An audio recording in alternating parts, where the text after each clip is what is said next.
Welcome to the Wednesday, March 30th, 2022 Garrison Board of Education special meeting. All right, Dusty, would you please call the roll for us? Jocelyn Apicello. Here. David Gelber. Here. Madeline Julian. Here. Courtney McCarthy. She's here. She'll be right back in. Kent Schott. Here. Matthew Spicer. Here. Sarah Tormey. Here. Okay, Pledge of Allegiance, please. I pledge allegiance to the flag of the United States of America and to the republic for which it stands, one nation, under God, indivisible, with liberty and justice for all. Thank you. All right, we have a brief agenda this evening. However, if anyone has proposed changes or additions, please let me know. Okay.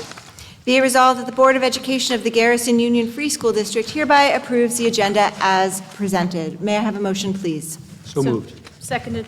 Thank you. All in favor, please say aye. Aye. Nays, abstentions. Thank you. Brings us up to what we are here for this evening, which is our budget presentation and discussion. I'm going to go ahead and turn this over to Carl and Joe.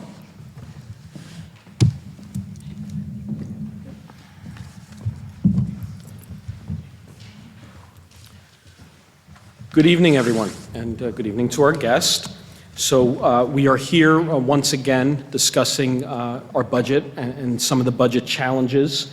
I'm going to move a little more quickly through the slides that have remained the same from last month, but I will slow down, and Joe will do the same for slides that have been updated or adjusted based on new information. So first, Dusty, if you could just quickly, our objectives, as you may have heard before, is to be transparent.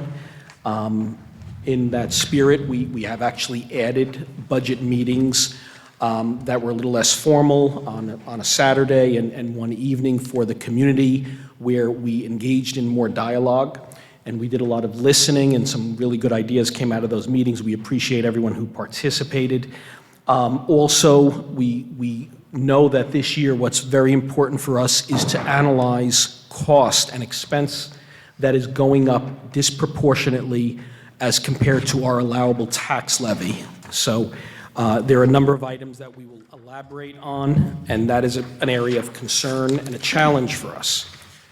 Additionally, we think it's important, in the spirit of transparency, to have budget lines that reflect actual past spending, not inflated lines. So they are projections that are based on past expenses and on data that we know we have going into the future.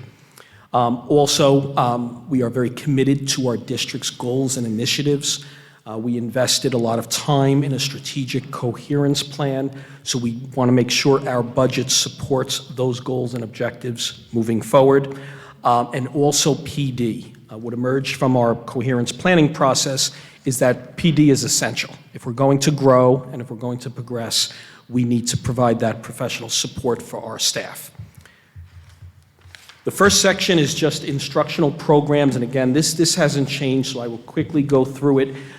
Speaking of the coherence plan, these are 3 critical attributes as well as 3 skill areas that our 14-member planning team decided were essential for our 8th graders to have when they leave Garrison. Next are the 3 main goals. These are very general. There is a more detailed, extensive plan that is posted on our website that we presented a few weeks back. But goal setting is one major objective aligned throughout the district, from the board level to the administration level to our faculty level, making sure goals are aligned and also pursued throughout the course of the year, giving feedback to students on their progress. All the research shows that students need to understand where they are and what they need to work on to grow academically. And again, also the PD that I spoke about earlier for all staff in the district. Some highlights. These are not all of the programs, of course, but these are just some highlights of recent initiatives. Our new K through 8 mathematics program will be supported. There's been a lot of PD this year. It's the first year of the implementation, but we know this is a major initiative, and it requires continuing PD for staff. So that is included in the budget. Our environmental education program is very closely aligned with our coherence plan goals. And we're off to a great start this year in year one, but we do have plans to expand and enhance that program as well. We think it's important, in addition to academics, to having a complete program, a comprehensive program that includes art and debate, and environmental science and theater, band and chorus. Those are the elements, in addition to academics, of a quality or high quality K through 8 program. Also for SEL, the Yale Ruler program is something that we are approaching year 2, and we're having a lot of success with it and want to continue to expand that and provide PD for staff. DBT has been incredibly successful. That is in the budget. A lot of DEI work has been done, but we believe we have a lot more to do. We have strategic goals specific to DEI, so there is money in the budget to support that continued initiative. A Bridges After School program, not a huge budget driver, but something that is very important to us, and also field trips. And that may seem insignificant, but we want to budget, and we want to make sure that all of our students can access the great resources that are here in our local community and even in neighboring communities. Sarah? Yes, I didn't introduce this in the beginning, but as we go through tonight, if you have questions, board members, regarding the slides as we go, we can stop. Just if it's something that's further on, we're going to wait till we get to it. But I did want to just clarify on these slides, Carl, these aren't huge budget drivers, correct? All of these are programs that have been in place. For example, the math program, we've already outlaid the money to pay for it. The budget line item in this is really just in the professional development hours and the investment in the staff. So these aren't things that are going to, if taken away for any reason, dramatically change our financial picture. That is correct, Sarah, but also to be successful with these initiatives, you need the staffing. You have to maintain a certain level of staffing to make sure they are supported. So that is a significant part of the budget. But the programs, the materials, even some of the PD is not a major budget driver. Correct. Thank you. Dusty, if you can move on to enrollment. So this is of interest to everyone. Our projected enrollment, kindergarten, right now we are projecting 28 students. I believe we have 24 registered, but that number always goes up from the spring to the start of the school year. So we're expecting 2 classes. There would be 14 kindergarten students in each. A class of 28 would be, in our opinion, too large for 5-year-olds. In first grade, we will have 18 students. In second grade, 23. Third grade, 21. Fourth grade, 21. Fifth grade, 11 and 12. Fifth grade, those are smaller classes, but they are currently in 2 sections. And we'd like to maintain that with our students. Being departmental also helps them prepare for middle school, which is completely departmental for every subject area. And also the teacher who is working with these grade levels, there's been a lot of training and investment in that teacher. We will watch the other numbers. You never know when another grade level could increase. And we could always consider shifting around some of our staff if another particular grade level spiked, between now and September. Next slide. Middle school. There's some changes here. We are going 1 section of grade 6, 1 section of grade 7 with 25 students, but we're maintaining 2 sections of grade 8 with 13 and 14. That is the largest grade level, but also we have 2 Regents courses that we offer in 8th grade, integrated algebra, living environment. So we do believe maintaining 2 sections is important. Below that, this is something new that I added just to summarize. This year we have 14 sections total, K through 8. We are, through some creative scheduling, and going from a 9-period day to an 8-period day, we are able to reduce the total sections by 2. And as we get into staffing, I will explain, we are, by attrition, not replacing 2 teachers, and these are those two teachers, 14 to 12.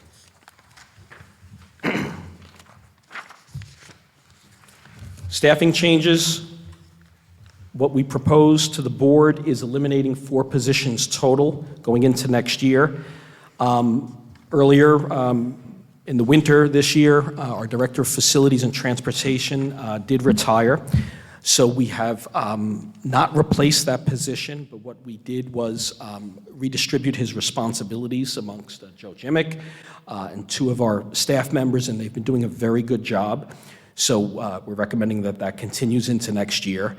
There are 2 teaching positions. One person is retiring. The other position is just a 1-year assignment, so we are not replacing them. We don't think it's necessary.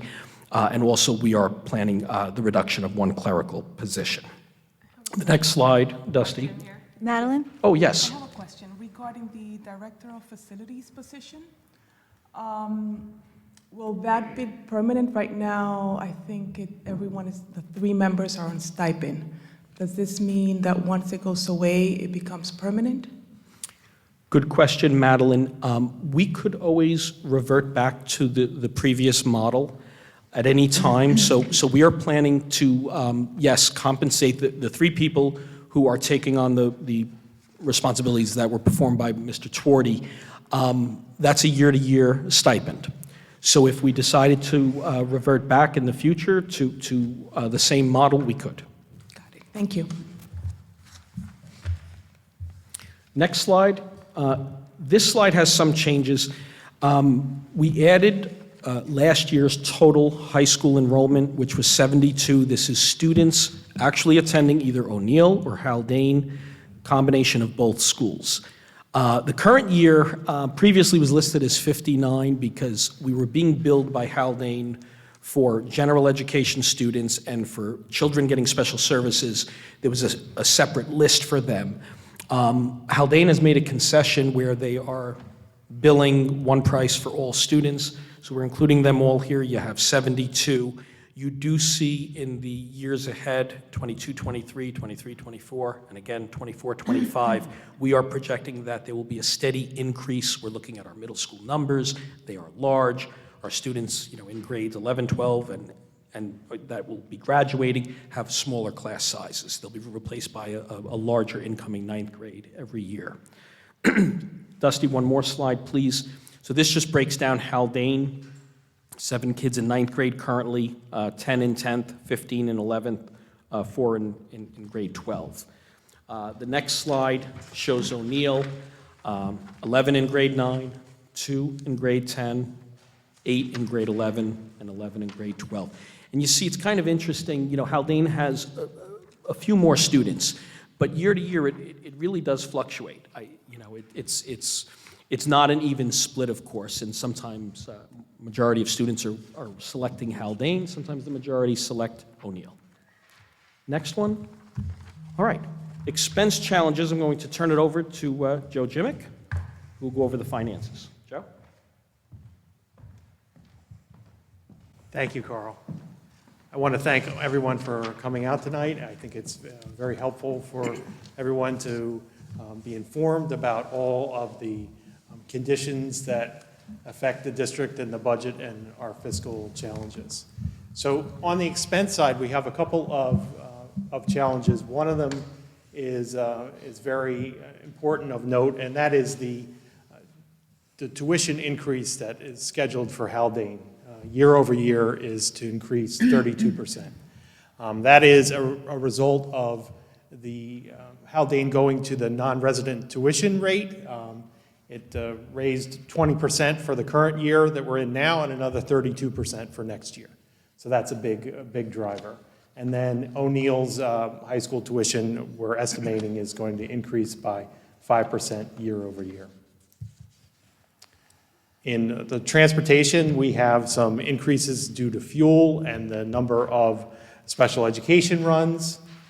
So we have a 12% increase there, and we have a 14% increase in our health insurance. 8% is due to the rate, and 14%, the total of 14 is due to the participation in the plan. So the more members that you have that are selecting insurance, as well as the family plan versus an individual plan, that the total of all that adds up to 14%.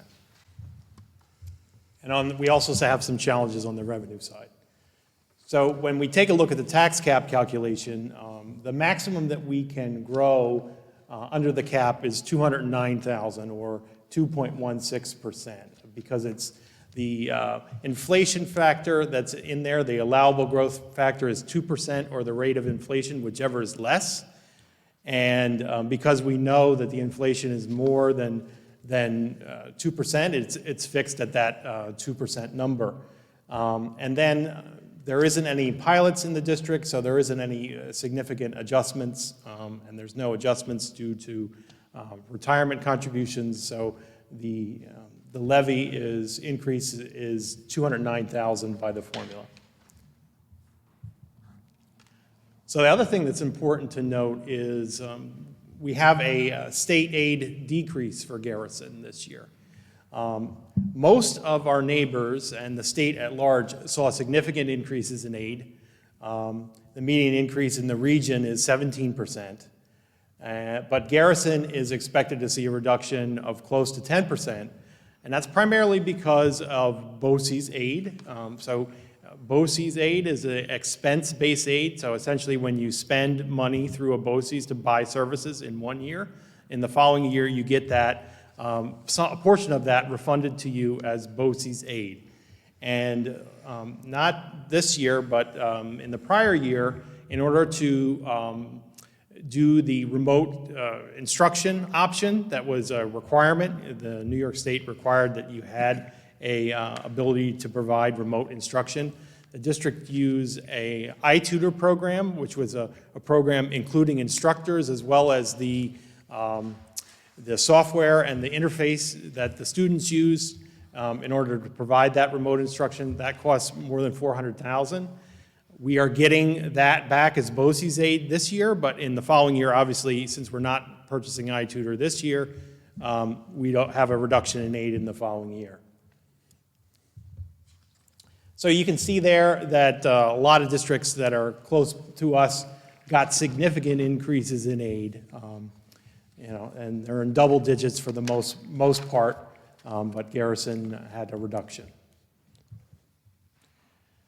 So we are actively working to solicit additional funds from the state due to the fiscal constraints that we have. We have made formal requests to Assemblyman Galef and Senator Susurino, and due to redistricting, we anticipate that our senator starting next January would be James Skoufis, and he has talked to us a number of times and met with us in video conferences, and he is committed to doing what he can for Garrison, but he said that essentially he's going to help and do what he can, but obviously there's no way that the state is necessarily going to fill our gap. So if we take a look at the revenue, the only adjustments to this from the beginning of our estimates is we are including the clean fuels rebate as a part of the revenue for next year to support next year's budget. That's 2770 on this chart, 120,000. So that's included in there. So year over year, the revenue increase in total is 272,000. Okay, and then the other thing that Carl did mention is we did get a concession from Haldane, and we really do appreciate it, that the special education students that spend between 20 and 60% of their school day receiving special education services, they are going to be billed to the district at the base rate, and that is $173,000 savings over the initial budget that we had. And then we added an additional unanticipated special education placement, including transportation, because we think that it's possible we may need that to support next year's program. So we've adjusted the fuel usage and prices to a higher rate per gallon. The fuel usage is what we estimate for next year for gasoline and diesel, and the prices you can see that we're estimating are there. We don't know where the fuel prices are going to end up, and we have to hedge against that they may edge up higher than where they are now. But we also were able to consolidate 2 special education runs, which we've already started doing here this year, and we're continuing that in next year's budget. Another thing that we did get, and we are very appreciative of, is Highland Falls agreed to adjust how they bill us for students that attend career and technical education. So if you spend half of your day at Highland Falls, at O'Neill, and half of it at BOCES, the half that there's only half tuition that's charged for the half day that you spend at O'Neill, and that will save $60,000 year over year. So we want to take a look at the draft budget, and we can break it into 5 major components. You have general support, which is the operation and maintenance of the school, the overall administration. It is the board, the communications, the vote, legal, all the expenses that are not transportation, benefits, or instruction. That's in general support. The year-over-year change there is $29,000. In instruction, the year-over-year change is $262. Transportation, $94. Employee benefits, $279. Debt service and interfund transfers are mostly unchanged. We do have an increase in there for interfund transfers to potentially to help support the school lunch program if we do start that next year. So we wanted to break this down into two basic components. So expenditures that are within the district's control in the building, so things that we do here in the building, and then expenditures that are outside of this building that we don't have as much of a control over. So what this does is this takes transportation, the tuition, as well as health insurance out of the overall totals, and it just looks at those components that are left. So in this, we have $7.1 million of next year's budget, and year over year, those items decrease by $90,000. And primarily, the decreases that you see there are due to the staffing changes that are recommended as a part of the budget. And then when we take a look at the rest, you can see where our difficulties lie. So we have tuition year over year is increasing by $488,000 or 21%. Transportation increase year over year 12%. Health insurance year over year 14%. And together, all those 3 things add up to $762,000. And since the year over year growth in the tax levy and our revenue is basically $270, this far outpaces what we're able to raise under the cap. So we want to talk a little bit about tuition because that's a big component of what we have here. There's a couple ways that you can look at it. There's 2 basic ways that we're billed for tuition. It's one could be a mutually agreed upon rate between the school districts, and the other is a state-generated rate called the Seneca Falls formula. That rate is calculated based upon the expenses that the district actually has in September of the year that just finished.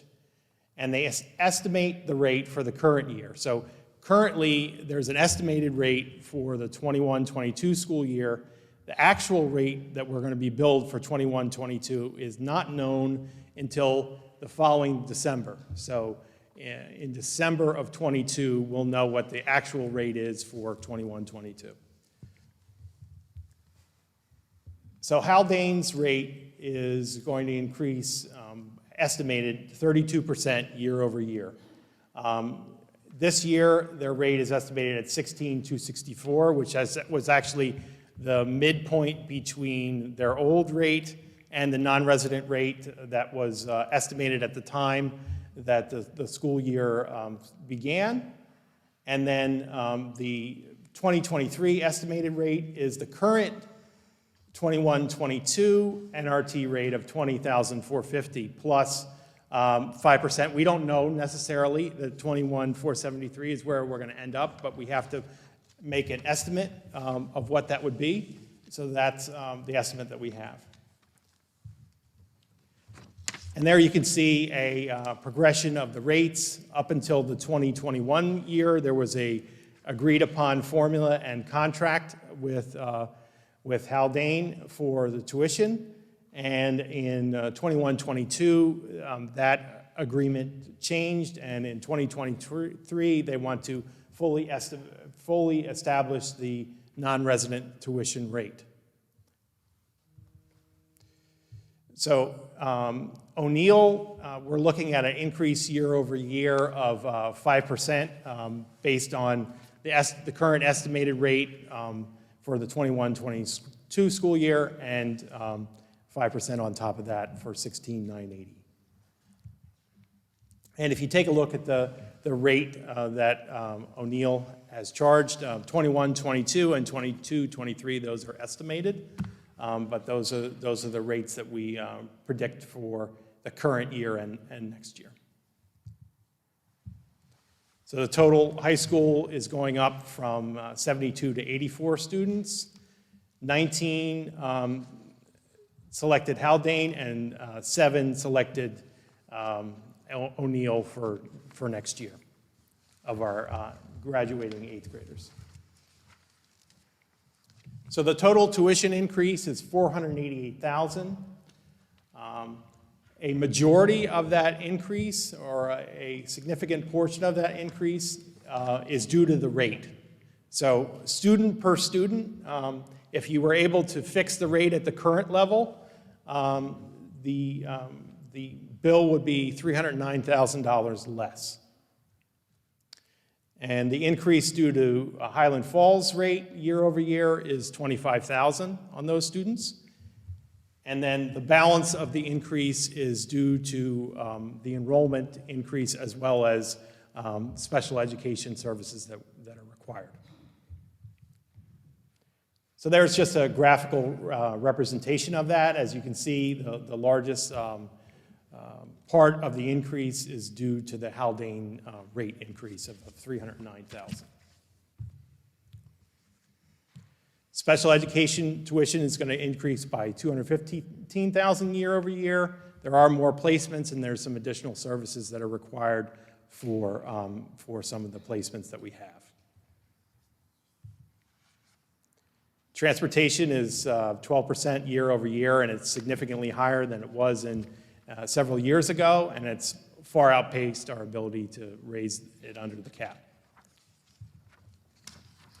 There's a look at the transportation expenses, and what you see there is a step change.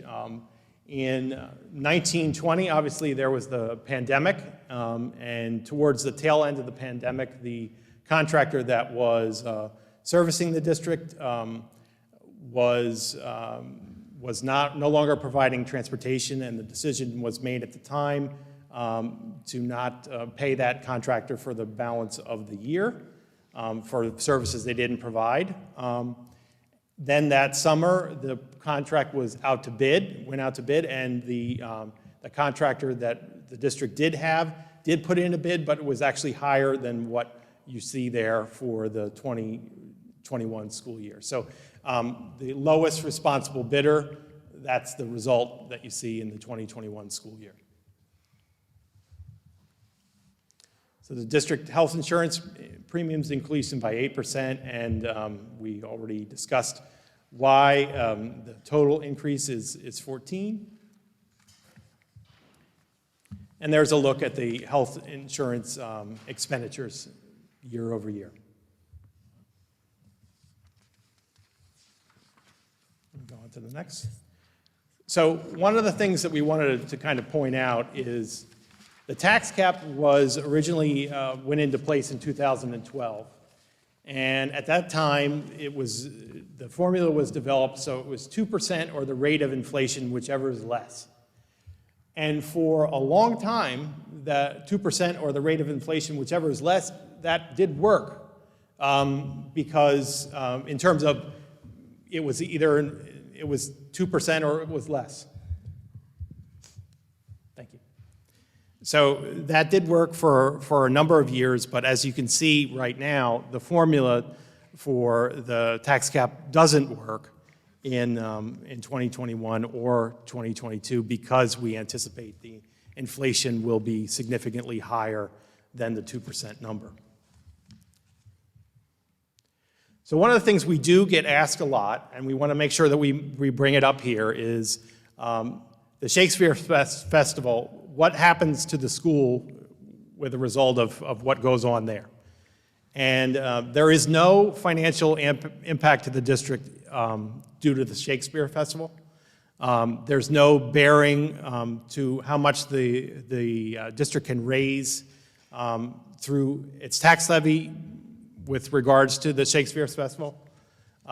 It may affect individual tax bills if there's additional exemptions to the property that is not in place now.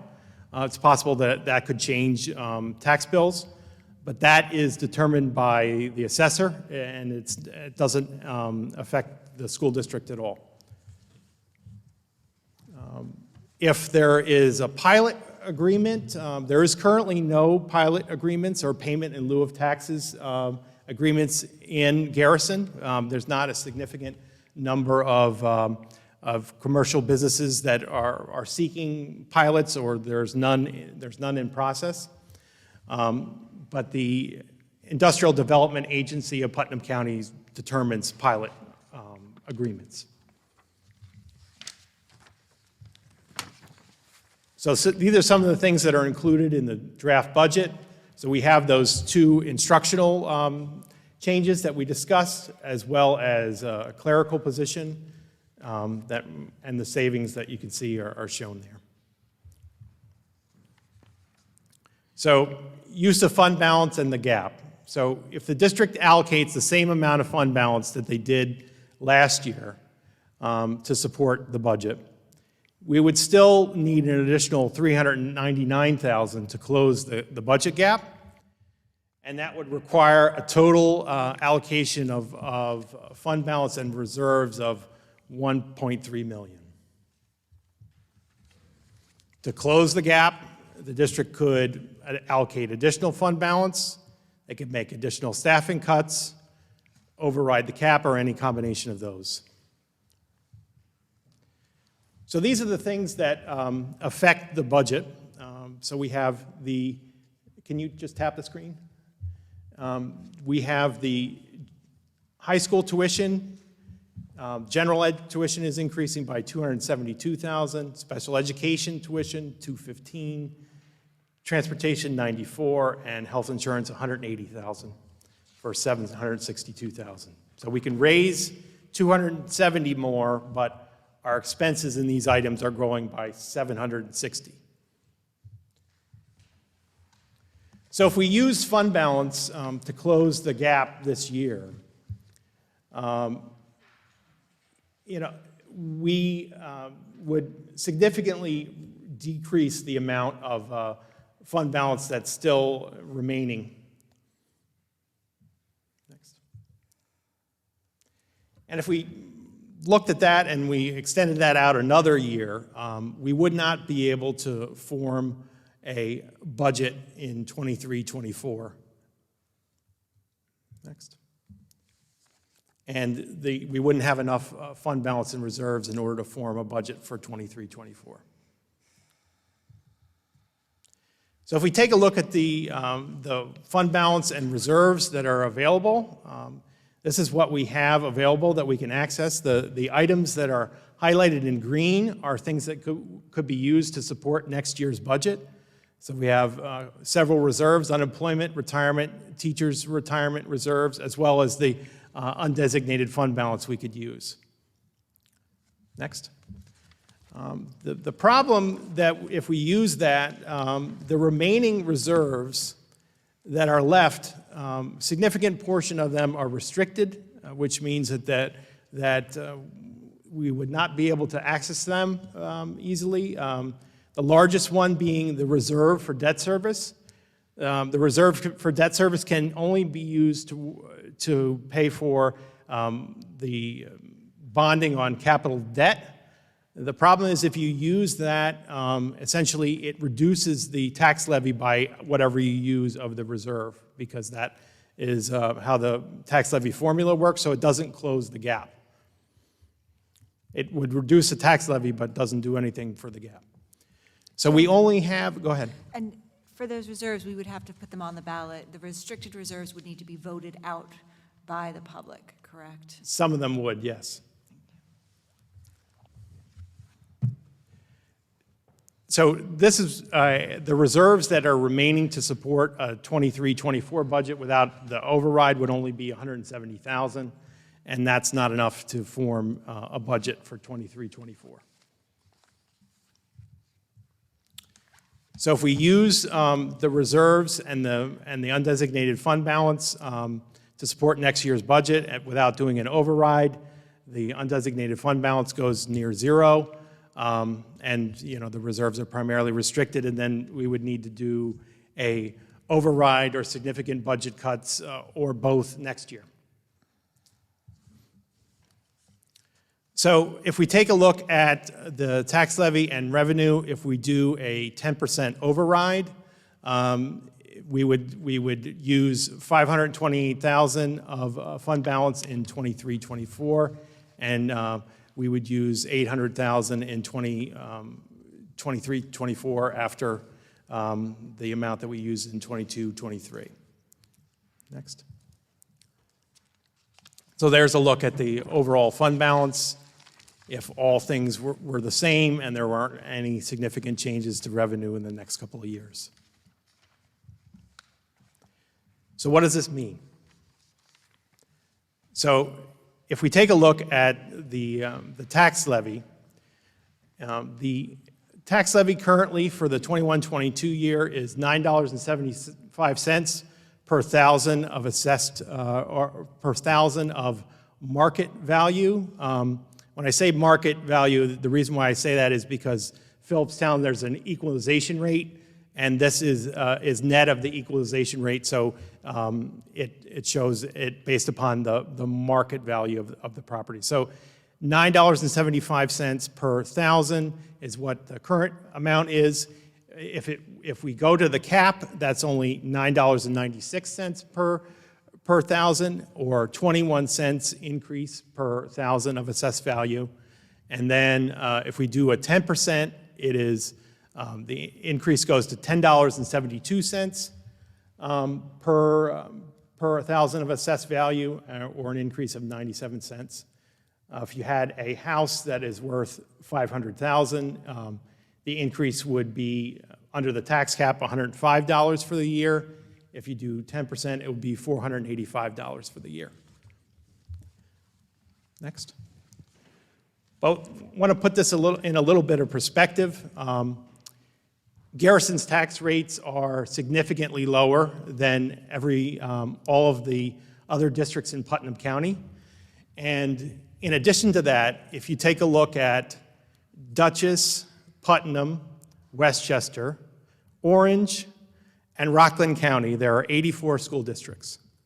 And if you put them in rank order in terms of the tax levy, Garrison would be 83.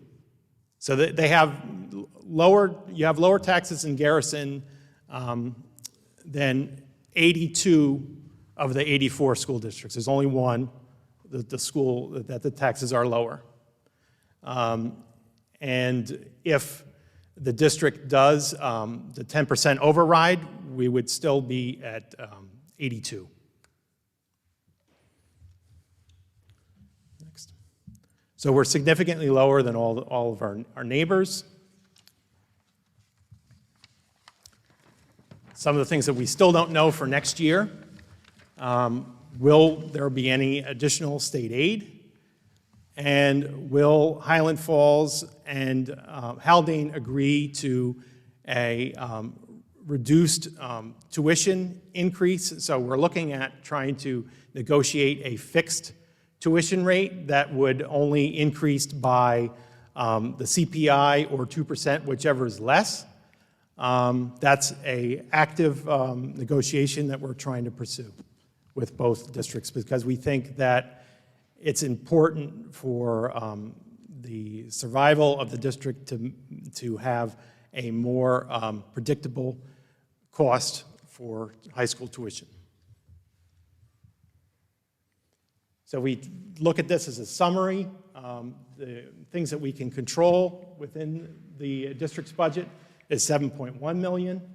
That's 58% of the overall budget, and we're doing our best to control those expenditures, and year over year, those items decrease by $90,000. And then if we look at the rest of the budget, or the things that aren't out of the district's control, that's 42% of the budget, and those things are increasing by 17%, or $762,000.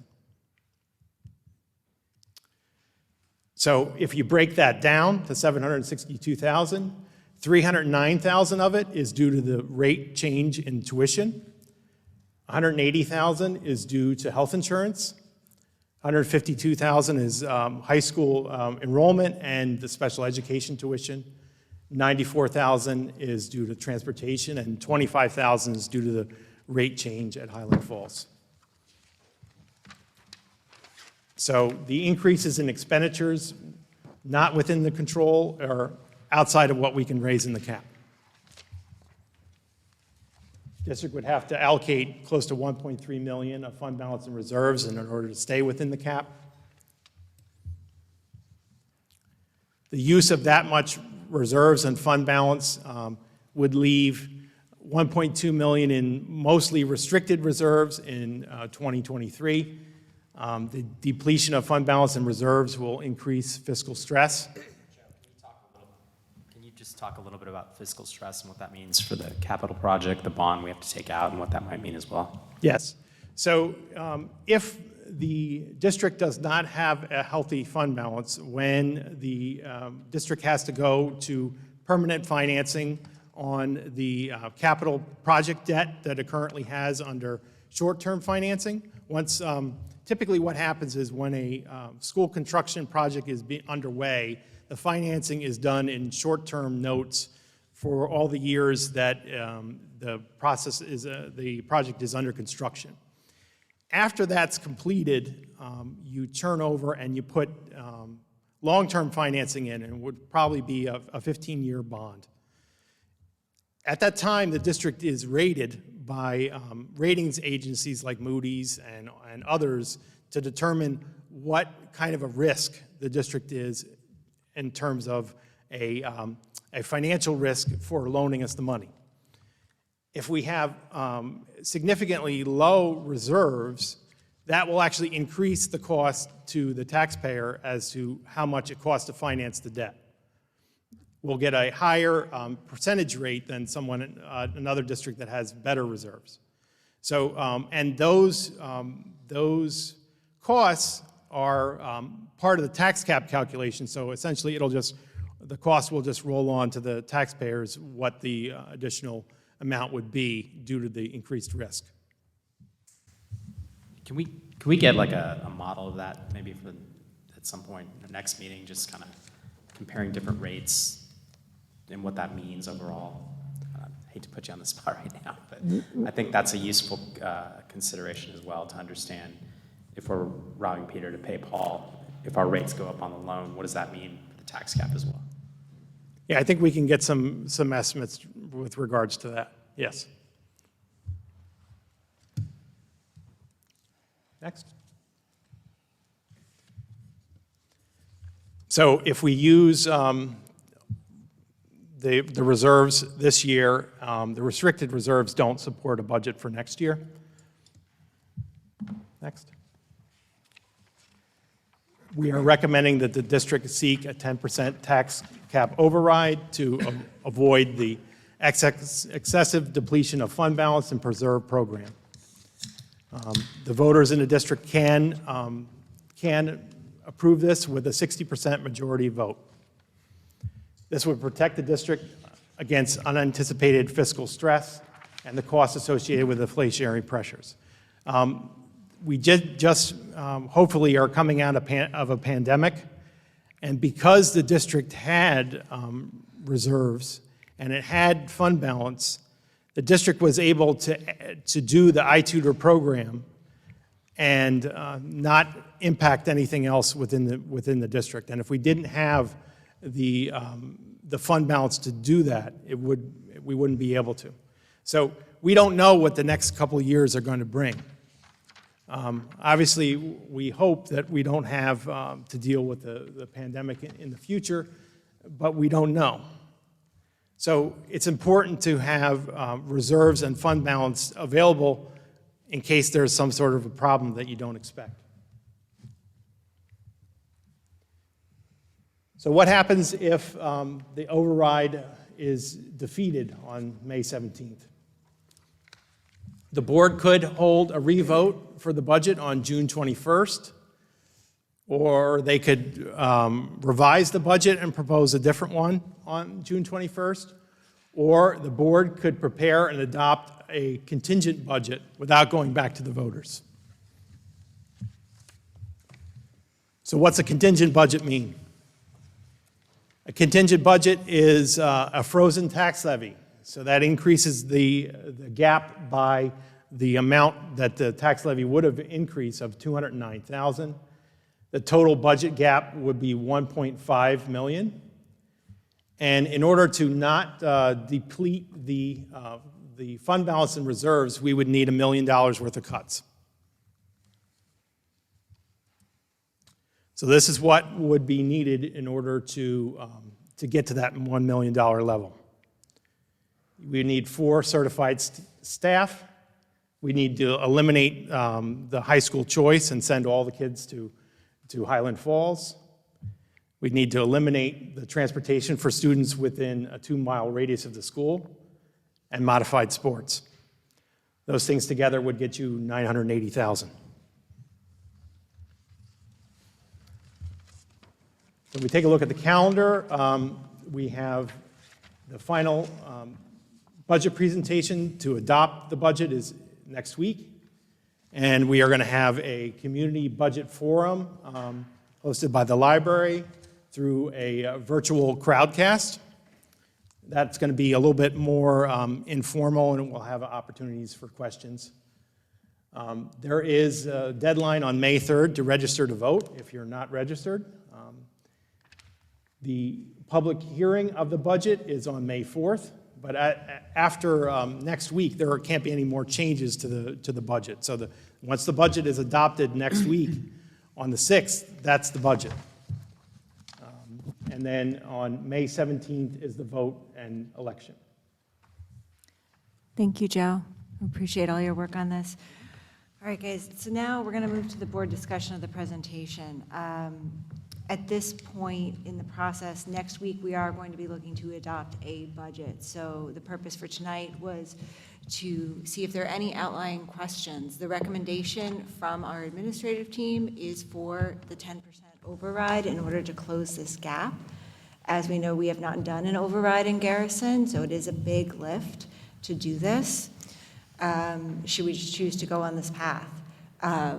So what we're looking for is to see if do we have any outstanding questions? Where do we stand as a board with this recommendation? And what are we going to look to adopt on the 6th? Once we do that, the budget will be locked. And we'll be going to the voters. So questions, comments, thoughts that you would like to share? Jocelyn, you want to jump in? And then Matt? Mine's a question related to how we just ended, thinking about how next week we adopt. So given the existential crises we face with inflation, maybe the fuel goes up more, or maybe something else happens. Say we adopt the proposed budget next week. If something happens, where could we go back next year, mid-year, during the summer because of inflation or otherwise, and, for example, cut the bus run to save $100,000, as just one example? Or is that also forbidden because we've voted on how we're going to spend the budget? You know what I mean? Typically, you are voting for the expenditures Right. that you plan. So we wouldn't anticipate Changing that. changing or cutting anything from next year's budget in mid-year. And I guess I ask it because if we get these unanticipated costs due to whatever it might be, inflation, we would have to dip into fund balance to pay for whatever is unanticipated because we wouldn't be able to make other cuts, right? Well, we are limited in the amount that we can spend, so we can transfer from one item Right. to another, but we can't outspend the budget. The So we only actually the only can't thing that dip you could in. do to outspend the budget is if you had some sort of emergency Mm-hmm. and the board declared an emergency to deal with a threat to life, health, safety, or property. The district did that in order to do the iTutor Mm-hmm. program. And the district did that in order to do the emergency roof repair. Mm-hmm. So things like that you can do, but there has to be an emergency for that. Thanks. So we'd be- Cost isn't necessarily an emergency. Got you. Yep. Matt, and then we'll go to Ken and Madeline. Thank you very much for helping explain all this again. Could you explain why, so we have these major challenges right now. It feels like if we did just use the fund balance, we would just have them in a year. Is there any reason why to think it would be better in a year? Like if we covered it now, there are unanswered questions right now, for example, regarding state aid and regarding the negotiation with Haldane. Is it possible we would be in the same exact position in a year, but maybe a little better because at least we'd have those? I guess my question is, what's the incentive for taking care of this now rather than putting it off a year on the small chance things will be better, and if they're not, well, then we're just in the same position in a year and we'll just deal with it then, or is that a terrible idea? Well, I think the problem with that is if you don't correct the imbalance between revenue and expenditures now, you actually have a bigger lift next year. So you lose the opportunity to raise the money in the tax levy this year. So you give up $800,000 that never comes back if you don't do the override this year. So because your tax levy cap is determined on your levy from the prior year. So if you don't raise it now, you just have a bigger hill to climb next year, and you won't have any fund balance left at all. And we don't think that that's fiscally responsible to do that to the public and paint them into a corner next year that's even more difficult than what it is now. That makes sense. Can I ask one other question? Could either of you clarify the role of board members in taking a position on this and advocating or not advocating when it comes to the override? Are we allowed to express an opinion, or we are not allowed to express it? Out on the streets or in the coffee shop? I know we can express an opinion in the meeting, but are we allowed to advocate on behalf of a position when we're not at the meeting? The only thing you can advocate for is for people to register to vote and to vote. You can't advocate for a position on one way or the other in public. None of the representatives of the school can. The employees cannot during their school day. There are restrictions on that. I think the most important thing is for everyone to be registered to vote so that they can exercise their vote and express their approval or disapproval of the budget plan. It's very important that everyone that is in the district is registered because it's not a guarantee that you are. Thank you. Just a quick follow-up, and then I'm going to go to Kent on that. We can share information. The information that is presented in this proposal, in the plan here, we can refer people to the slides. The public is also welcome to call Joe, call Carl, if they have any questions at any point, send an email as well if they have questions about it, because we can present information. Ken? I just wanted to thank Joe and Carl, the hard work in putting this together. This is as I've been told, this is incredibly more detailed than in the past, and obviously we have reason to get into the detail this year, more probably so than the past. But it's very clear that the position we're in is one in which we will have to do this or fundamentally change education in Garrison. There's two choices here. We have to put this out to a vote. We have to fix our fiscal challenges that we have, or we can't kick this down the road forever. Fund balance is we've been dipping into it. It's going to be gone. So I certainly understand the lack of desire to raise taxes, but I feel that given the position we're in, we have no choice at this point other than to put this forward, just given my knowledge is going through this process. And putting it forward next year, which I think is a choice that people, it sounds good when you first think about this. Let's try to get this in order and do it next year. This is not going to be a better situation next year, unfortunately. So I think there are a number of things that we can do to make things better beyond the override. There are obviously cuts we can make, negotiations we can take. We're doing those things. But this isn't a situation, I think, in which we can kick the can down the road. And we'll have to put the faith in our voters that we've made the case to do this, and I think we need to do it this year.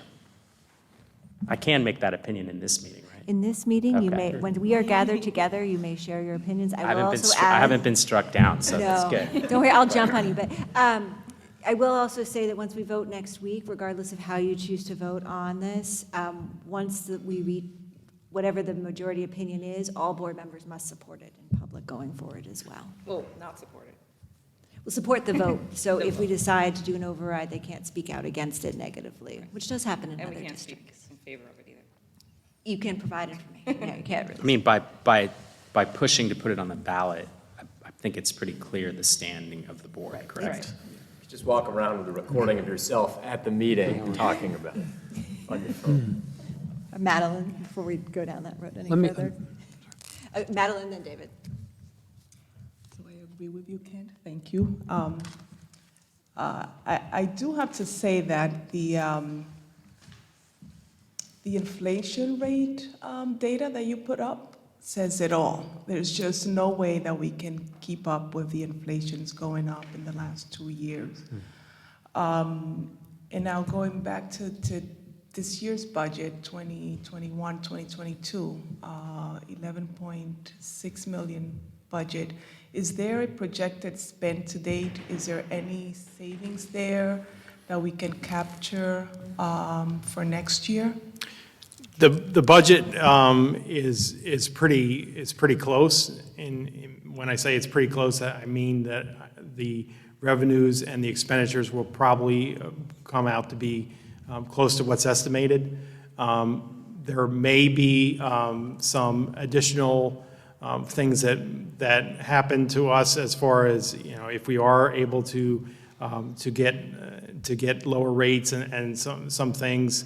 There also is some work that the district is going to be doing to explore funding through FEMA. So there may be some things that will increase the amount of undesignated fund balance, but we don't think that our results of this year are going to fill the holes. Will we know in time before next week, or? No. No, okay, thank you. Good try. Thanks, Madeline. David? I'm sure that others are getting feedback from the community on this question. And what I'm really curious to know is whether you're hearing from people that they understand that we're in this situation because of factors beyond our control, which is, I think, a very important aspect of the presentation that you gave us, Joe. So I'm not convinced that people know that, understand that point, and it's kind of a basic point. I'll jump in. I think part of it comes down to there are certain things that we must fund.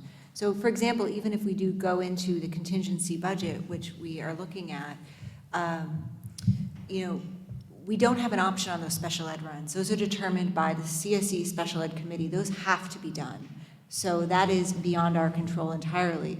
We still need to pay for that even if we're contingent. The things that we would then need to cut are staff. That is something we can control. How it really then, and we can also look at high school choice. None of these things are popular within this community, is what I believe and what I think we are starting to hear from the community. I believe the community does value the choice of the two schools. And I think that the community also values its teachers and its class sizes and the program we've put together. And to drastically cut that would really have an impact on this school. And honestly, if you buy a property here, you want the school to have value. Right. And I've been hearing that a lot, That's too. a really big point. You want to move to a community where you have a thriving school. And it shouldn't be a choice between a great high school experience and a great K-8 experience, which is some of the things we're looking at as well. So I don't know if anyone else wanted to jump in on that question of what they've heard, but. I think Ken said it really well, that if we have to go to a contingent budget, the landscape of what happened, of the educational opportunities for our students drastically changes. It would absolutely change the face of this school in a way that I don't think any of us want to see.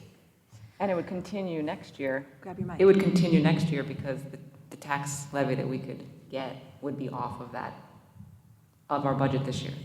So it would be in continued bad shape. Looking at the slide talking about, I'm terrible talking about numbers, but the valuation of a $500,000 house, I was thinking about it in terms of the way what you hear on NPR when they're doing their fundraising is you break it down and it comes to $40 a month increase, which we're certainly all seeing increases everywhere, but trying to break it down into a bite-sized amount. My one question is sort of the opposite of Jocelyn's, is that, let's say and I know it won't happen in time for next week for us to adopt a budget, but if the New York State representatives come back with, a bucket of money, they say, here's $100,000, which obviously doesn't come close to covering the gap, but later on, how does that affect things? Does it change anything with taxpayers' money? Not fundamentally, no. What typically happens is it's considered a grant in aid, and your budget is amended by that grant, and it usually is in what's considered the special aid fund as opposed to the regular general fund. That's what tends to happen. So that there could be some additional capital needs or things that are taken care of with it. It could be earmarked towards a specific program. It depends on how they structure it. But most likely it will be of an amount that doesn't have a significant impact on the budget. And Courtney, I would just add to that, we're lobbying our state representatives, and typically state senators, state assembly people have some discretionary spending. Senator Skoufis, for example, was crystal clear. Joe mentioned it, that don't expect a change in the aid formula. Almost every district is benefiting from it across New York State. However, potentially building aid, but it would be a one-time, funding for us. And I will add to what Joe said. We just completed a building condition survey, and although our $10 million project is covering an awful lot, and the school is going to look magnificent come September when it is completed, but there are some other needs. There's some roofing needs. There retaining walls, our front steps. So if we did get, let's say, $100,000 or so in bullet aid to do facilities work, we will need it. And it'll go to good use, but it's not going to change our budget fundamentally. I can understand that. Thank you for lobbying for all of that. It's hard because it it does feel like we were penalized for staying open during the pandemic. It would have, we could have saved a whole lot of money by being entirely remote, or not using iTutor and, going a different path.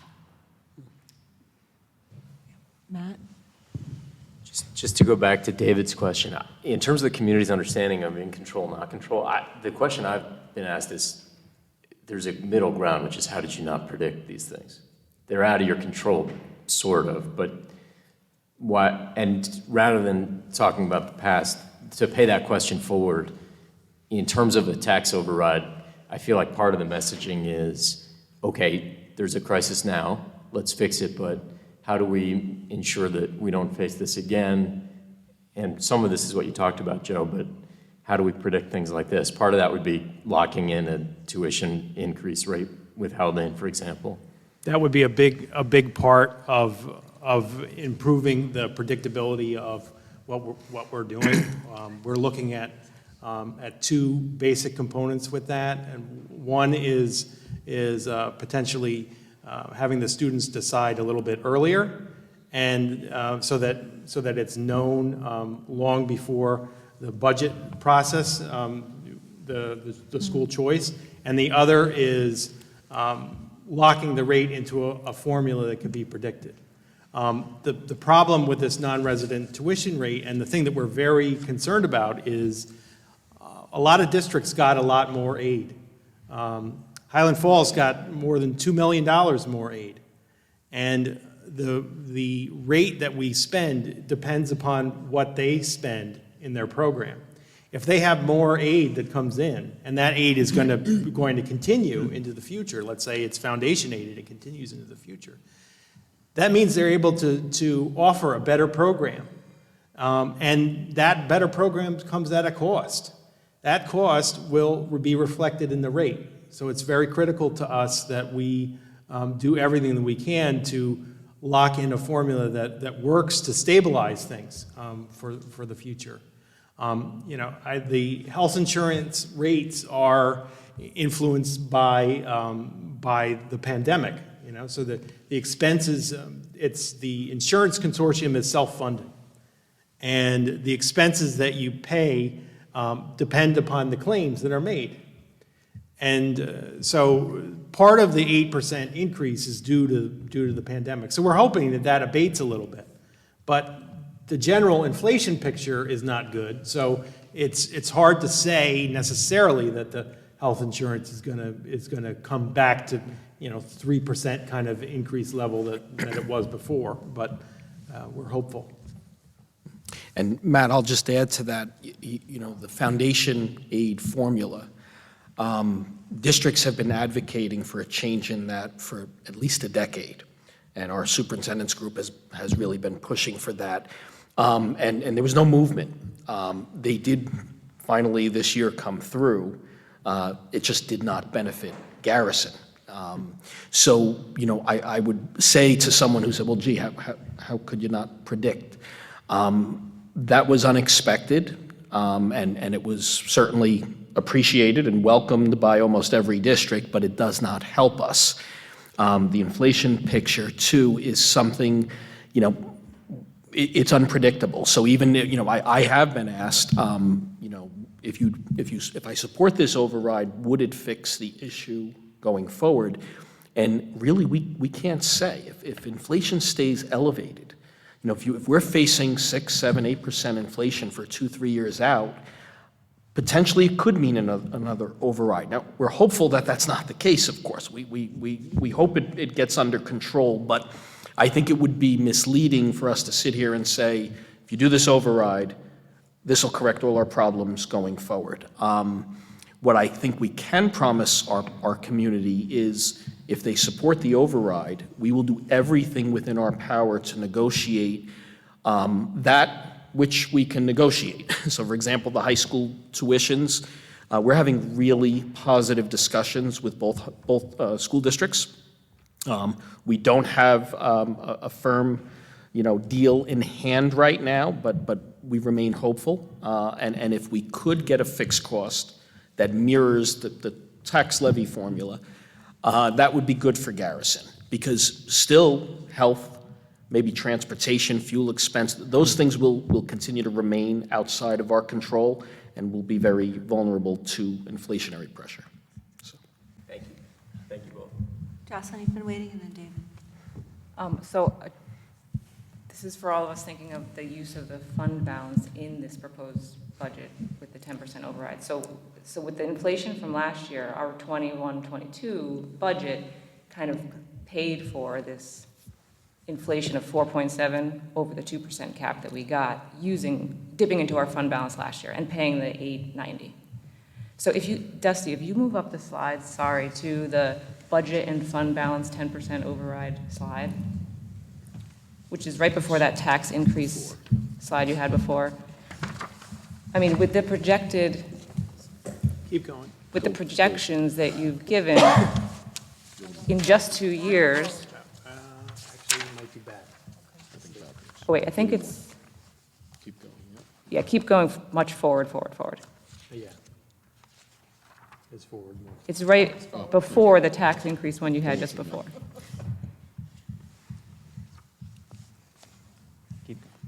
It's a chart one, I'll tell you. Keep going. Keep going, yeah, keep going. Nope. That one. No, keep going. Okay, that one, yes, okay. In 24-25, we have $150,000 left in our fund balance. But So- I just to, Yeah. sorry, I do think it's important to note that this doesn't reflect any cuts going forward either. Like, I think this whole thing, unfortunately, is not just a Hail Mary fund balance, we've got it figured out, we're good, we win the game. This is a fund balance and figure out how to get our costs under control. The high school piece is a huge part of that, but we have to be more vigilant continually going forward to make sure that this doesn't happen. Well, that was my question. Do we feel comfortable with this budget proposal of a 10% override using $530,000 from our fund balance? Like, I don't want to increase the override anymore, but if we did a 12% or a 15%, we use less fund balance. Why aren't we suggesting that so that these numbers don't look as scary in just 2 years? I think fundamentally asking the taxpayer to swallow a budget override that high is probably a little difficult to do. I would struggle to support a budget override that high, especially given the unknowns that we have as far as costs going forward, the negotiations that we're doing. I think it's our responsibility to go and ask for something that we feel is reasonable to ask Right. for, but then also do our job on the other end. And we have this money, the 530, like, Yeah, it's that's- available to us. That currently exists in the undesignated Right. fund balance, so. And it keeps our undesignated fund balance. Well, we would need other things to come in better on the good in order to increase the undesignated fund balance, but this doesn't require the use of any reserves in order to do that. David's been waiting. Oh. Sorry to interrupt you. No, it's okay. I'm going to go to David and then Madeline, okay? I just wanted some more information about Haldane's situation. I mean, I presume that the school board makes this decision ultimately, right? So what is it exactly, what's the best case in terms of your negotiation with them? Sure. And what's their situation? I mean, what's their fiscal situation? I mean, how urgently do they need this increase? Well, what I can say is I don't want to really speak to, their fiscal situation. I think they're doing their presentations. It's public information. They did, fortunate for them, receive about $350,000, I believe, increase in state aid. So that is good, and we're, of course, happy for them. As Joe said, O'Neill was over $2 million in state aid, so that's helpful, I'm sure. Flip side of that is they're dealing with inflationary pressure. They're actually in the health consortium with us, so they're dealing with that added expense for their employees' benefits. So they have headwinds as well. Both high schools, of course, and all districts, David. So I'm sure the increase would be helpful. And like us, every school district, superintendents, boards, they want to enhance program, but as Joe said earlier, that does cost money. If you're adding program, you're adding, different options. to improve quality of districts usually cost money. So I don't fault anyone for wanting to do that. I think what the conversation boils down to our ability to pay. And we've made that very clear, I think, in the presentation and in our conversations with both districts that we really have a limited ability to pay the increases that they are seeking. So, I hope that helps answer your question. We're hoping to find a tuition rate that works for them, but also works for us. And they've both been very receptive to the idea that if we can get rate increases that, again, match that 2% or CPI, whichever is less, then at least that portion of our spending is something that we can predict. And that is the goal of negotiations, and we will keep the board informed of our progress. Madeline? I'm going to ask the opposite question that you asked, Jocelyn. Can you talk a little bit how you ended up on the 10% and not 7%? So I see with the 10%, it gets us to the 2024 budget, but we'll have to do some work to make sure that we don't go for another override. But why recommending now 10% and not 8, not 7, 6? It has to do with using the undesignated fund balance and not dipping into the reserves. That's where the 10% number comes from. The gap between revenues and expenditures is that big that we need to close it with 10%. That's what it came from. That is the percentage came from trying to manage that number of the use of fund balance below 600,000. So that's where it came from. Thank you. Just to point out, we do have, because it's not locked yet, we do have the option to go and look at, do we bring that further down? Is 10% too much? I mean, I know we've talked about this before, that, I don't think going to 9.9 makes a difference. I think people are smarter than that. But, what other cuts? Some of the other things, and we should really think about this tonight, is the bus run. We're looking at possibly eliminating a bus run. That does have an effect on a lot of students. I think it's very hard, from my perspective, and we've talked about about this a little bit in committee. If we're going to go out and ask for this override and still make drastic cuts that really impact the lives of our students' experience, I think that's going to be very hard on the voting population. We already have gone down 2 sections. I think those are reasonable. I know our staff it's really helping us make those work. But beyond that, I don't see further staff reductions being a good thing for kids. So, the bus run is on the table. That's one. That gets us 91,500. Is that right, Joe? It's in that range, For yes. 91,500, does that even really move the needle, though, on the override? No. It really doesn't. And it does affect more than 70 students. So it's a significant amount of the population. So right now, the budget we're looking at includes that bus run. Yes. Correct. But, are there other things that we can cut? Not without eliminating things like more teaching positions, high school choice, all those things we see in contingency. I don't see this year having a lot of additional cuts. But I open this up. If anybody else sees other areas, I mean, we're going to we have the line by line. I know Finance Committee's gone through that line by line. As of last year, Joe had tightened these lines so they reflect our actual spending very closely. So it's what we anticipate spending. I mean, we could have some out-of-district placement students move to another district, but that's not something we can choose. So other than that, anyone else have any other thoughts on things they want to see cut or added to this budget as it stands? I know community members have brought up the electric busing. I also know that's not going to solve the problem immediately, but the math on that, I mean, a lot of the transportation is one of the 3 main problems. Yeah, so the difficulty that Thank you for filling in my ellipses. Sorry. Yeah. I I didn't know what the second half of my question was. I guess it's just a big question mark. Yeah. So I just want to point out that regardless of whether it's an electric bus or a diesel bus or a propane bus, the problem gets into the issue that we're in an environment where it's difficult to hire staff. So in order for us to hire a bus driver and to be able to retain a bus driver, and fit within the pay structure that we have, we would need to provide for a full-time position, okay? If you add the cost of a full-time position with salary and benefits and everything, also together with the cost of financing a vehicle, then that goes over the $91,000 that it costs us to buy a run from Orange County. So that's really the thing. If we were able to get grants and be able to get a bus free and clear, then we would save money at about around $10,000 per bus run.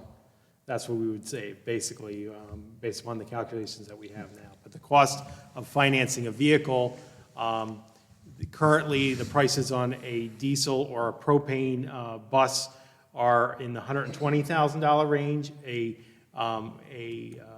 similar size electric bus is $320 kind of range. And then in addition to that, you would obviously have to install the infrastructure for charging it, which is more expensive than the charging stations for vehicles. We were looking at, if you could recall, we were looking at doing some charging stations to just charge cars, and there was a cost that we had for 2 double charging stations for cars, and even though we had an electrician on site and there were grants that were a part of it, that still costs $25,000 just to do that, and the infrastructure requirements to charge a bus are significantly higher than they are than a car. Just a quick question on that. How long would it take to pay off the initial cost of an electric bus? Unless there's more incentives, it would probably take potentially longer than the life of the batteries to pay it off. Yeah. And I'll just add to that, Matt. Governor Hochul, in her State of the State address, did talk about a goal of having electric buses in every New York district by 2035. So she also stated her hope was by 2027 that every new purchase would be electric. And I think there's a reason why that goal is not more immediate, because as Joe just pointed out, the cost, the price point is just not there. It doesn't make sense. It's not a cost savings. Now, that being said, Sarah and I and Joe, when we met with Senator Skoufis, there is some talk of setting up $1 billion within the state budget for grants. We are not a high-needs district, but we are considered a rural school district. Just because of the square mileage that we have, we're very spread out.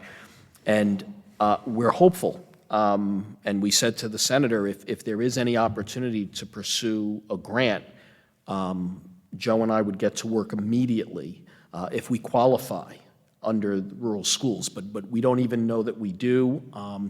I do believe at some point in the near future, Garrison will have all electric buses. It's just not going to happen this year, and it may be a few years out. Just add to that, I mean, we did flat out ask Senator Skoufis for a fleet of free buses. I don't believe we are going to get them this year.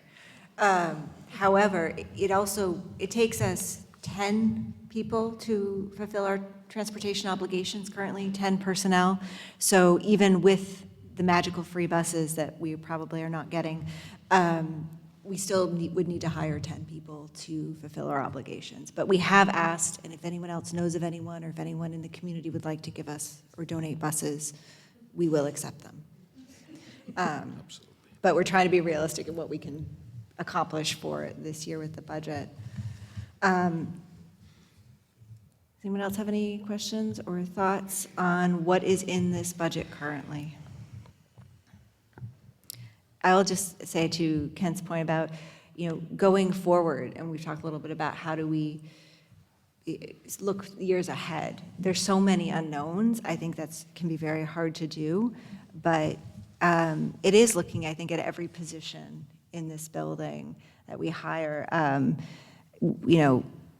think this is cutting it down to really, these people are essential in many ways to maintain the type of programming we have. But we can continue to look at that. I do appreciate that our staff is willing to step in and help us. Eliminating that AIS position does come down to the staff stepping in and doing that, the current staff. So I'm very appreciative of that, and it wouldn't be possible without that. All right, so everyone's comfortable?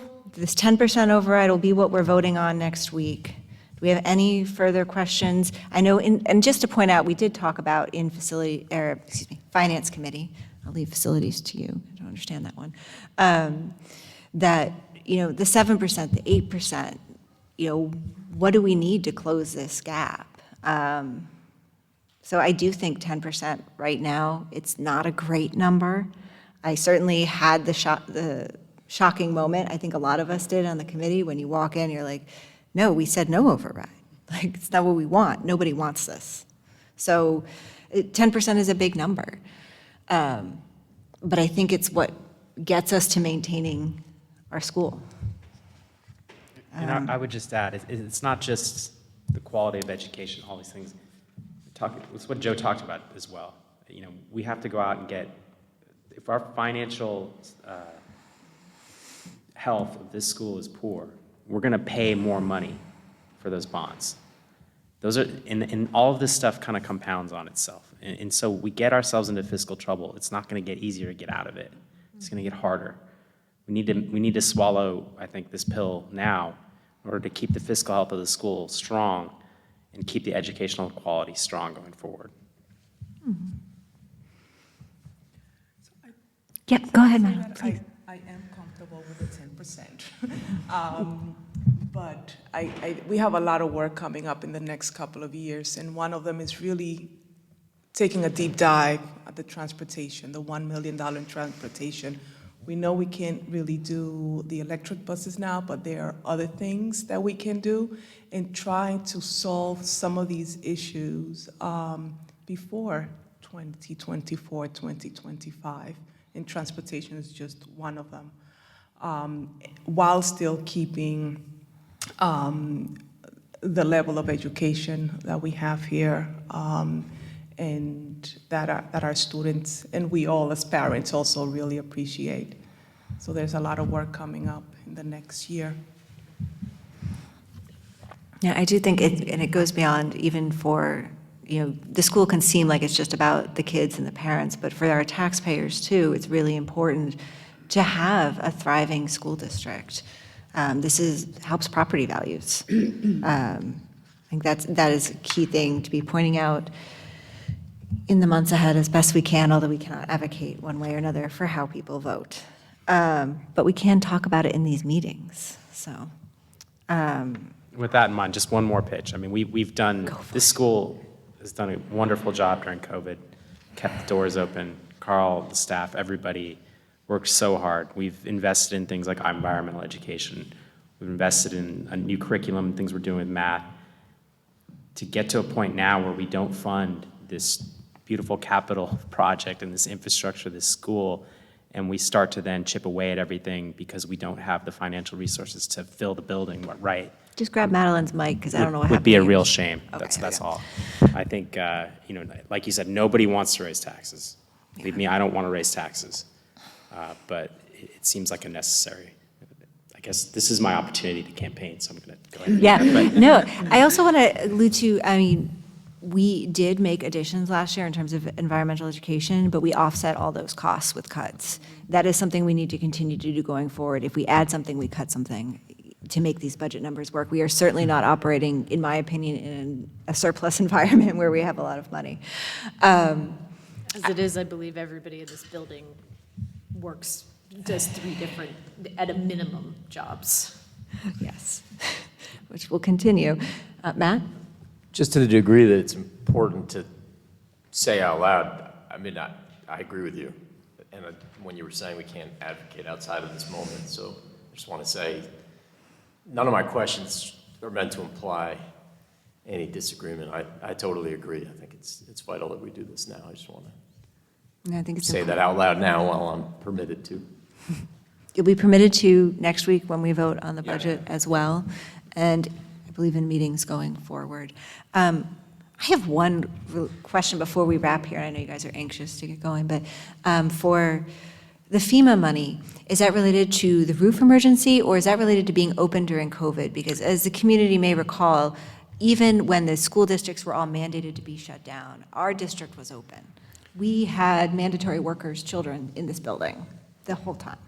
It is due to being open and mitigation work that had to be done in order to stay open and operating.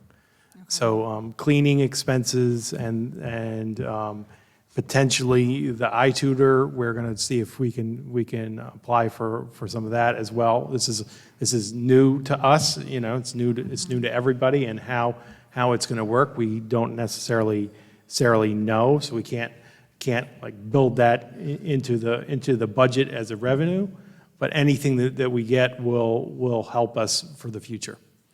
Thank you. So that's going back for the things that we were mandated to do during COVID and Yes. asking them to help support us. Yes. Great. Thank you. That's a fun note to end on. Does anyone want to say anything else? Okay. So are we good for next week? If you do have any questions, need to see anything else, need to see another number, if you want to pour over the line by line for the budget as is represented in these slides, Joe has it. We can make it available to any member who wants to go through it.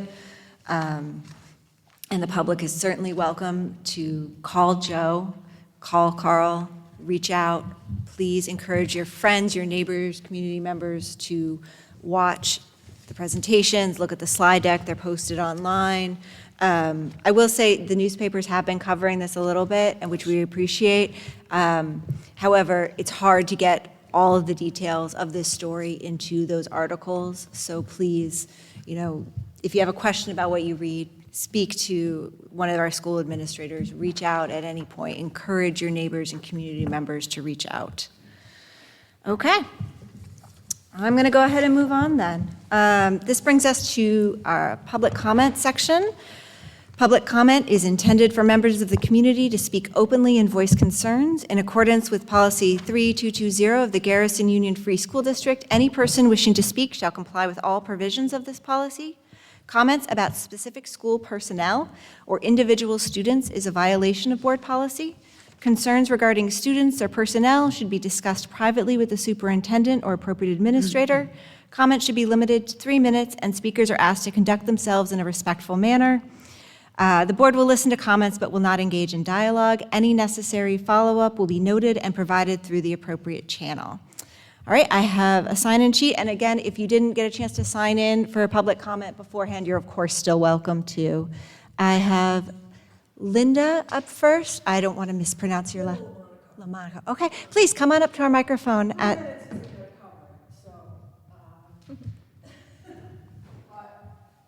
not allowed to answer my questions? Not in this forum, no, but you're welcome. We will follow up afterward. Well, if you're not going to be allowed to answer my questions, I'd like to make an appointment with Joe. Of course.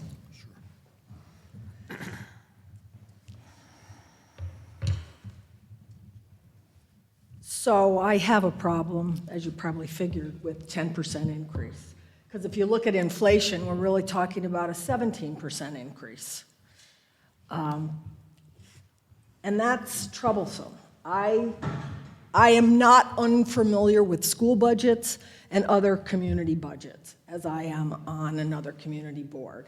And I understand the complications of which you are going through and how many iterations one has to follow. I think 10% is extraordinary in these times. I don't know what you've paid in other things in the past. My understanding is you bought out a superintendent, you brought out a principal. There's $400,000 in iTutor for 50 kids. It's all in the past. I have issues with that, but it was done and it has to be done. One question I do have is, I noticed you said you eliminated facilities manager, but then I seem to interpret that other people are getting paid a stipend for doing those jobs. So how much really are you saving other than benefits? You talk about cuts in education. Well, I was looking at the teachers list, and I don't know what an artist in residence is. So perhaps it's not a full-time position, but in my day, as those of us that have gray hair say, we had an art teacher, we had a music teacher, we had a PE teacher. We didn't have 3 music teachers, a choir director or a theater director. I know this is Garrison, but let's be real, there's 211 students here. And there's lots of opportunity for enrichment. I certainly sent my children for enrichment when it couldn't be provided within a school. And I love outdoor education. I used to come into the school and do outdoor education programs for the, I don't know how many years my kids were in school combined. And that was great. I don't expect you to have to do that with the community. But what exactly is this outdoor education teacher doing? And if you only have one section of classes in a majority of your high school, so a teacher is only teaching 5 classes a day, why can't they be doing outdoor education instead of a whole nother person? As far as bus runs go, I know years ago when there was the snowstorms, they used to have singular convergence spots. So anybody that lived up on a certain road would all come down to the bottom and there'd be one pickup. Cuts the time of the runs, and perhaps it could indeed cut the number of runs. To me, that could be a substantial savings. I don't understand how we went from the beginning of COVID to $400,000, $500,000 for paying for buses. We have less students, and now we pay over $800,000 for busing? It's mind-boggling. I also just want to comment about electric buses. I drive an electric vehicle. I think it's great, but they're not free. You have to pay for the electricity that comes with it. So it's not a huge savings. It's maybe an environmental savings, but it's not a financial or fiscal savings. If you'll give me a minute. I live in Garrison, and I love it, and I love the school that my children went to. But I also live here because the taxes are low. So frankly, I don't care what the other counties and districts are paying in taxes. We don't have a high school. That's why ours is low. If you look at the people under us on that list of 80 people, I'm sure they don't have high schools either. So it's a great statement to make, but it means nothing to me as a taxpayer. And I don't think it will mean other taxpayers. So I do have a question that I hope you can answer. If you go to the 2-point whatever tax raise,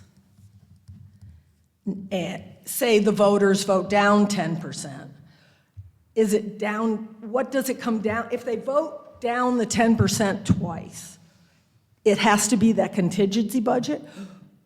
You can't go to the 2% budget. Correct. So perhaps I'm suggesting that maybe you all don't agree with it, but there is problems in the world right now, and people are hurting. And Garrison may be perceived as an affluent community, but it's still a community that has real people that have real jobs, and a lot of them are blue-collar jobs. So I implore you to think about maybe 5%, dipping into some of the fund balance. And people are freaking out. Maybe they're not here, maybe they're not talking to you. 10% is huge on top of inflation. So I know you've done all this work, and I apologize profusely for coming late to the game. I've been fat, dumb, and happy the last 20 years, assuming that everybody here was fiscally responsible, have your backs. I don't feel that way right now, I'm sorry to say. And I know I don't know any of you, but except for one person. I just think it's a lot. So I'm sure I have a lot more to say, but I do have one question. On the vision slide, right in the beginning,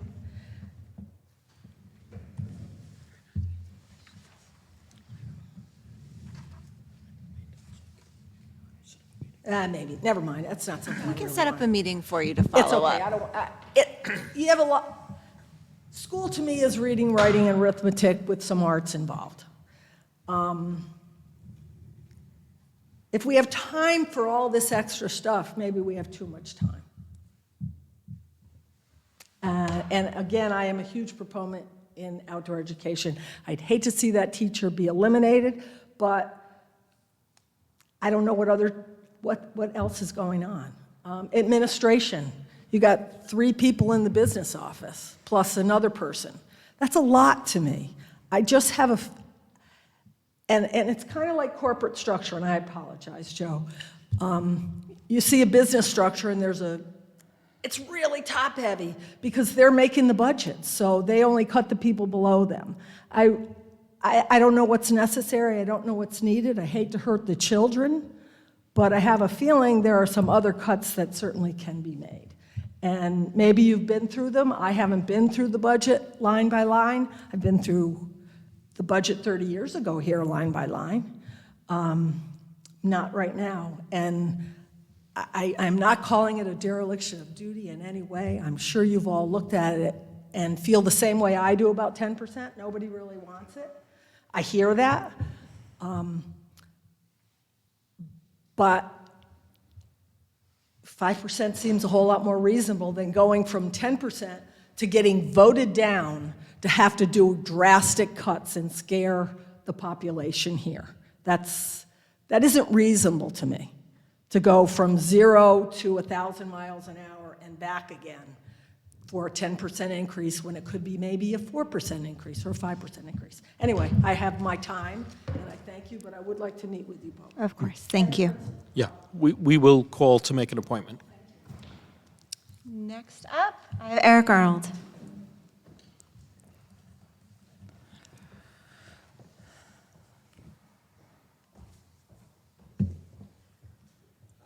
Eric Arnold, I'm the parent of a first grader and a preschooler. I just want to start by saying thank you to all.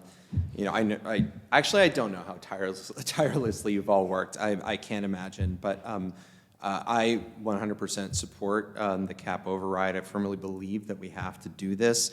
You know, I know that the point, it's not always the strongest selling point that our taxes will still be significantly lower than in the surrounding districts, but it is true, and we are talking about what's essentially, as you mentioned before, Courtney, it's $40 a month if you have, $40 extra dollars a month if you have a $500,000 house, which to me, that doesn't seem terribly unreasonable. That's 2 drinks plus tip at Dolly's, really.